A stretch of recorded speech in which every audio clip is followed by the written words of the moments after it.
लाचच खाल्ली ना? अहो शेण खायचं होतं म्हणून ही वर्दी मिरवली होती. अहो अशा लोकांमुळे पोलीस खातं बदनाम होतं. कसले लाचखोर शेजारी लागलेत. लावली रे लावली वलसऱ्यांच्या आडनावांची यांनी वाट लावली. पण बरं झालं यांचा तोरा उतरला. ऐकलंस काय ऐकावं लागतंय तुझ्यामुळे? ऐकलंस माझ्या नवऱ्याचा जीव पण तूच घेतलास. पैसे घेतले असतील ना त्याच्यासाठी पण लाज नाही वाटत तुला? मेलेल्याच्या टाळूवरचं लोणी खाणारे तुम्ही कुठल्या जन्मीचा सूड गवतीयस का आमच्यावर? बघ ए बघ मोठ्या बायकोचा तोरा मिरवत होतास ना. आता तोंडाला काळं फासून दोघं जण फिरा गावभर.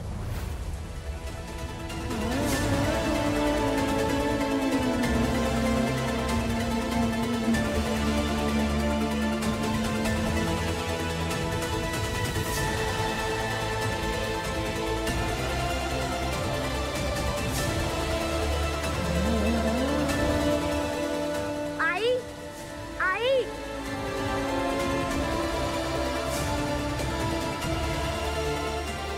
तारणी बाळा तुझी आई निर्दोष. तू काही काळजी करू नको. सगळं काही ठीक होईल.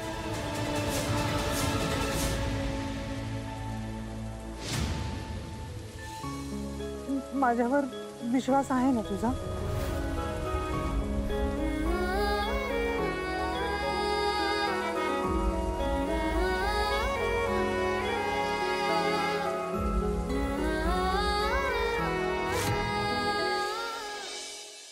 द्वारे डायल केलेल्या नंबरवर सध्या पोहोचू शकत नाही. कृपया थोड्या वेळाने डायल करा.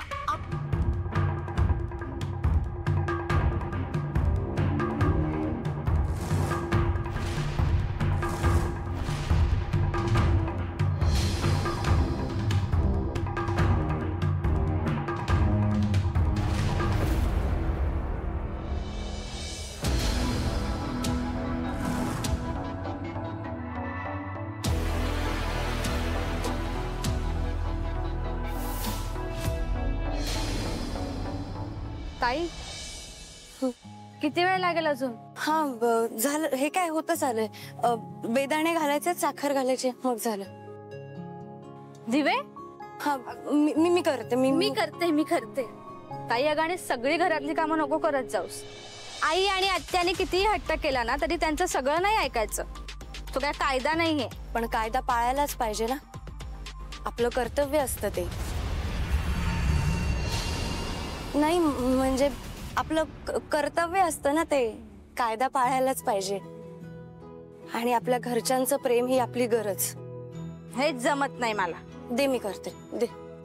अगं हे नाही मग तुझ्यासारखं असं वागणं जमत नाही. सगळ्या गोष्टींकडे पॉझिटिव्हली बघायचं. घरातलं सगळं काम करतेस तू. त्यानंतर अनाथ आश्रमात जातेस. त्या मुलांचं सगळं करतेस. त्यानंतर घरी येतेस. घरातले टास्क संपवतेस. आणि एवढं सगळं करून त्यांना तूच गेलेलं काम आवडतच नाही. असू देत ग. आपण आपलं काम करत राहायचं. घे ताई. आपणच करतो सगळी काम. निशिताई आणि काव्य इकडची काडी तिकडे करत नाही. ताई तू ना तुझी कामं मला सांगत जा. म्हणजे तुझ्या कामाचा भार जर मला हलका करता आला ना तर जगत्तारिणी देवी मला पण आशीर्वाद देईल. तू म्हणजे ना एकदम आईसारखे म्हणू नको प्लीज. ए असं का बोलतेस ग? आई आहे ना ती आपली. मग जगात कुणीही कसंही वागू दे आपण आपला चांगुलपणा सोडायचा नाही. हो ना? हे घे नैवेद्य तयार आहे. आले.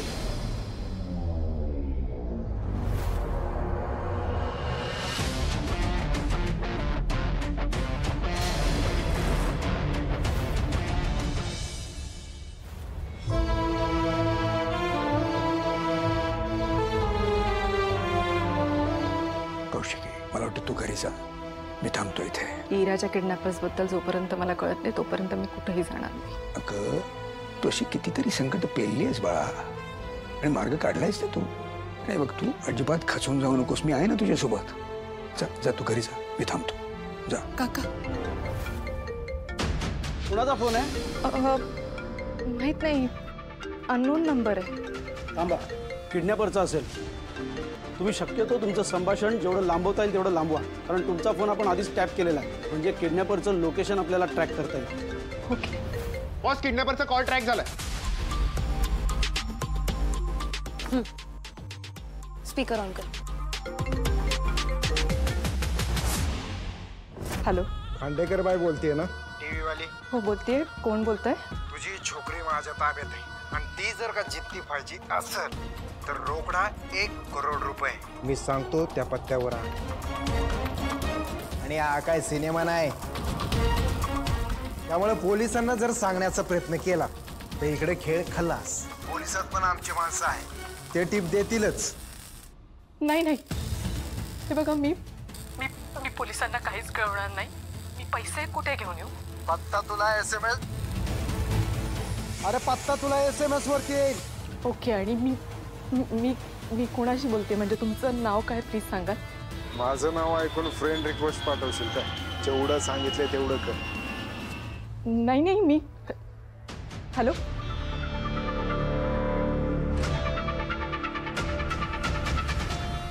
शिट.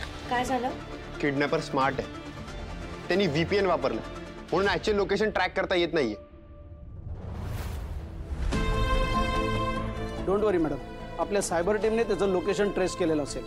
कमिशनर प्लीज, मी हात जोडते तुमच्यासमोर. प्लीज आता पोलिसांना नका इन्व्हॉल्व करू. माझ्या हिराला काही झालं ना तर. मॅडम, तो तुम्हाला घाबरवण्यासाठी खोटं बोलतोय. महाराष्ट्र पोलीस कधीच फितूर होणार नाही. प्लीज प्लीज काका, मी निघते. I have to manage the cash. Call record ऐकव. तुझी छोकरी माझ्या ताब्यात आहे आणि ती जर का जिद्दी फायची असेल तर रोकडा 1 करोड रुपये. मी सांगतो त्या पत्त्यावर आण. खूप हवा आहे. हा आवाज